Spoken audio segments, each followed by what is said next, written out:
আচ্ছা, কার বাচ্চা হবে কার বাচ্চা হবে না এটা তো সম্পূর্ণ আল্লাহর সিদ্ধান্ত।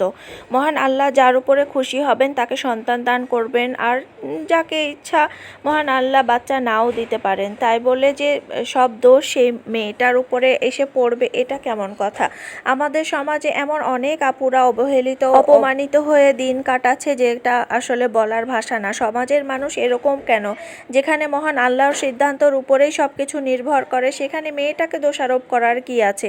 এরকমই এক আপুর আমি একটা কাহিনী পড়ছিলাম, আর সেটা পড়তে যেয়ে আমার নিজের মনটাও খুব খারাপ হয়ে গেল। এ কারণে ভাবলাম যে আপনাদের সাথে একটু শেয়ার করি। সে আপুটা লিখেছে যে আমার জরায়ুতে টিউমার ছিল, সেই টিউমারের কারণে ডাক্তার দেখানোর পরে ডাক্তার বলেছে যে আমার নাকি বাচ্চা হবে না। তো সেইটা শোনার পরেই আমার স্বামী 1 মাসের মধ্যেই আমাকে ডিভোর্স দিয়ে দিল, আর সে আবার নতুন করেই আবার বিয়ে করে ফেললো।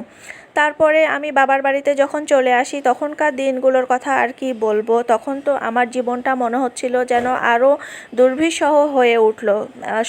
সমাজের মানুষ এমন আচরণ করা শুরু করলো যেন মনে হচ্ছিল যে বাচ্চা না হওয়াটা শুধুমাত্র আমারই দোষ, আমারই ভুলের কারণে বা আমারই কোনো ত্রুটির কারণেই হচ্ছে বাচ্চা হচ্ছে না। এটা তো মহান আল্লাহই তো সৃষ্টি, মহান আল্লাহই তো আমাকে দিয়েছেন এরকম একটা অসুখ, সে কারণেই তো আমার বাচ্চা হবে না। তো যাই হোক না কেন, এভাবেই দিন পার করা শুরু করলাম। সমাজের মানুষ তো আমাকে কুফা হিসেবেই মনে করা শুরু করলো। তারপরে একদিন একজনের সাথে আমার পরিচয় হলো। সে ছিল খুবই দিনদার একটা মানুষ, কিন্তু সে ছিল গরিব, আর সে আমার বাচ্চা হবে না জেনেও আমাকে বিয়ে করার জন্য রাজি হয়ে গেল। তারপরে আমি কোনো কিছু চিন্তা না করেই আমিও রাজি হয়ে গেলাম, যেহেতু আমার বেঁচে থাকাটাই একটা দুর্বিষহ যন্ত্রণার হয়ে উঠেছিল। আমার মাথার উপরে একটা ছাদের দরকার ছিল।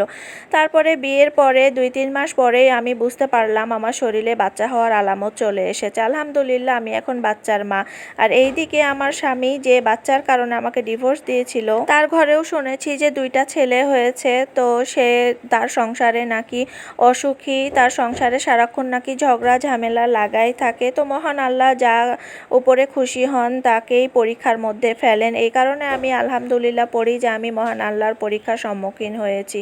তো আপুটার এই গল্পটা পড়ার পরে আমার এত ভালো লেগেছিল যে মহান আল্লাহ আসলেই আমাদেরকে এত লোকের মধ্যে থেকে যাকে বেশি কষ্ট দেন তাকেই তো আসলে তিনি বেশি পছন্দ করেন।